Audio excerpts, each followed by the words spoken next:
અર્થશાસ્ત્રનો એક સાદો નિયમ એવો છે કે કોઈ પણ વસ્તુની જો ડિમાન્ડ ઘટે પણ તેની સામે તેનો સપ્લાય જો વધારે હોય તો ભાવ નીચે જાય.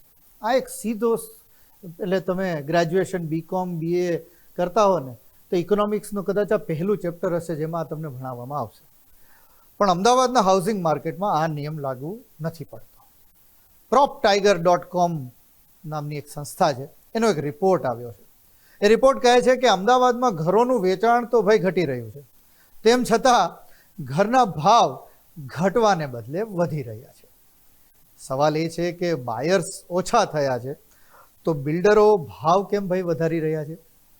તો PropTiger.comનો એક રિયલ ઇનસાઇટ રિપોર્ટ 2026 હમણાં જ બહાર પડ્યો છે.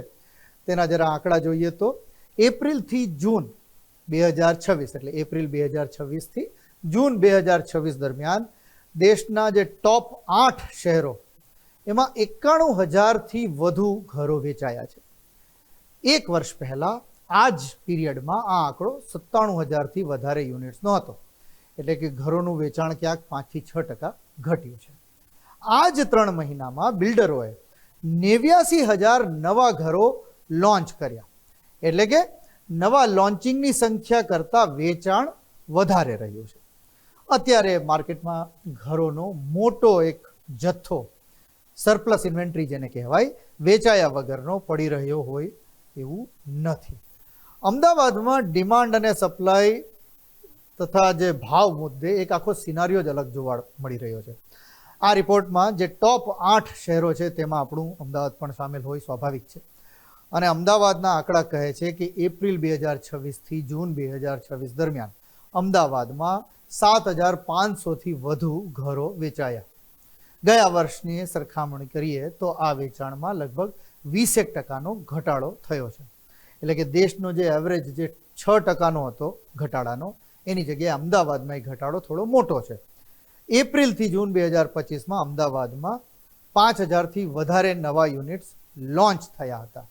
જ્યારે 2026માં આ 3 મહિનામાં અમદાવાદમાં 6,000થી વધારે નવા યુનિટ્સ લોન્ચ થયા. એટલે ત્યાં 20%નો લગભગ ગ્રોથ છે. ડિમાન્ડમાં 20% ઓછી છે. તો ડિમાન્ડ ઓછી, સપ્લાય વધુ. અમદાવાદમાં ઘરો ઓછા વેચાયા તો સામાન્ય રીતે શું થવું જોઈએ? ડિમાન્ડ ઓછી એટલે ભાવ પણ ઘટવા જોઈએ ને ભાઈ, પણ એવું નથી. અહીં ઘરની સરેરાશ કિંમત લગભગ 5,300 રૂપિયા પર સ્ક્વેર ફૂટ રહી. અને આ ભાવ જે આની પહેલાનું ક્વાર્ટર હતું, એટલે જાન્યુઆરી, ફેબ્રુઆરી, માર્ચ 2026, JFM જેને કહેવાય, કે 2026ના ક્વાર્ટર કરતાં 7% વધારે છે. એટલે એક તરફ તો ભાઈ વેચાણ 20% ઘટ્યું અને બીજી તરફ ભાવ 7% વધ્યો. અમદાવાદના હાઉસિંગ માર્કેટમાં ઉલટી ગંગા કેમ વહી રહી છે એનું જરા કારણ સમજીએ. ઘર બનવામાં જે ઇનપુટ કોસ્ટ હોય એ વધી રહી છે. એટલે ક્યાંક એ ઇનપુટ કોસ્ટ પણ રિફ્લેક્ટ આજના ભાવમાં થતી જ હોય. ભલે ઇન્વેન્ટરી બની હોય ગયા વર્ષે, પણ આજે વેપારી સ્વાભાવિક રીતના એ વિચારે કે ભાઈ મેં ભલે ને ગયા વર્ષે બનાવ્યું, પણ આજની તારીખે જે બનાવવા બેસું તો એની કિંમત વધે, તો એના ક્યાંક એ ભાવ રિફ્લેક્ટ થતા જ હશે. અચ્છા, એક નવો ટ્રેન્ડ અમદાવાદમાં ઊભો થયો છે. અમદાવાદમાં હવે વધુ કિંમતના ઘર વેચવાનો એક નવો ટ્રેન્ડ આવી ગયો. અહીં સૌથી વધુ 50 લાખથી 1 કરોડની કિંમતના ઘરો વેચાઈ રહ્યા છે. કુલ વેચાણમાંથી 46% વેચાણ આ સેગમેન્ટના ઘરનું છે. એટલે 50 લાખથી 1 કરોડના ભાવમાં જેટલા ઘર વેચાય એમાંથી અડધા ઘર તો ખાલી આ જ ભાવમાં વેચાય.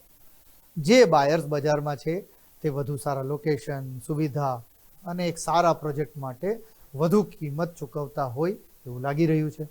બીજી તરફ બિલ્ડર્સ પણ સપ્લાયને ખૂબ ઝડપથી વધારતા નથી. એટલે જ વેચાણ ઘટ્યું હોવા છતાં બિલ્ડર્સ પર એટલું પ્રેશર નથી આવ્યું કે તેઓ ભાવ ઘટાડે. ઉલટું જે સેગમેન્ટમાં ડિમાન્ડ છે ત્યાં તો તેમણે હકીકતે ભાવ વધાર્યા છે.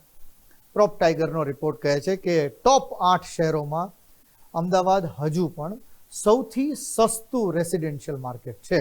એટલે આ 7%ના ભાવ વધારા પછી પણ આપણું અમદાવાદ રિલેટિવલી આખા દેશમાં સસ્તું છે.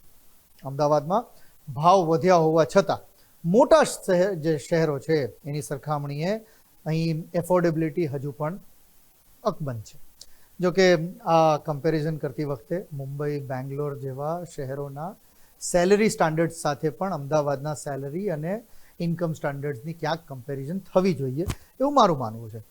હવે ફેસ્ટિવ સિઝન શરૂ થઈ છે. જો તહેવારો દરમિયાન ઘરની ડિમાન્ડ ફરી વધે તો એપ્રિલથી જૂનનો જે ઘટાડો છે આપણે જોયો એ ક્યાંક સિઝનલ ગણી શકાય. પણ જો ભાવ ઊંચા રહે અને વેચાણ હજુ પણ ન વધે તો બિલ્ડરો માટે એક મેસેજ છે કે લોકોને ઘર તો ખરીદવા છે પણ કદાચ ભાવ મોટો લાગે છે એટલે ક્યાંક રેટનું રિવિઝન અથવા રેટનું કરેક્શન થવું જોઈએ. ડિમાન્ડ સપ્લાયની આ રમત ચાલતી જ રહેતી હોય અને મારું માનવું છે કે જેમ તમે રિયલ એસ્ટેટના ભાવ કમ્પેર કરો છો તો તમે જોયું હશે કે જ્વેલરી પણ એવી જ રીતના ભાવ રિફ્લેક્ટ કરે છે ને. તમે જ્યારે સોનું ખરીદવા જાઓ છો તે તો આજના ભાવે ખરીદો છો ને ત્યારે કેમ તમે તમારા જ્વેલરને નથી પૂછતા ભાઈ આ સોનું તો તમે મહિના પહેલાં ખરીદ્યું હશે ને, તો એનો ભાવ તો ત્યારનો હશે તો કેમ આજનો ભાવ લગાડો છો? તો એ જ લોજિક બિલ્ડરોમાં પણ લાગુ થઈ શકે છે. પણ માર્કેટ હંમેશા ડિમાન્ડ સપ્લાયને ક્યાંક ને ક્યાંક બેલેન્સ કરી લેતી હોય છે. વેપારીએ કન્ઝ્યુમરના ભાવની અપેક્ષાની આસપાસ જ પોતાનો ભાવ સેટ કરવો પડે છે.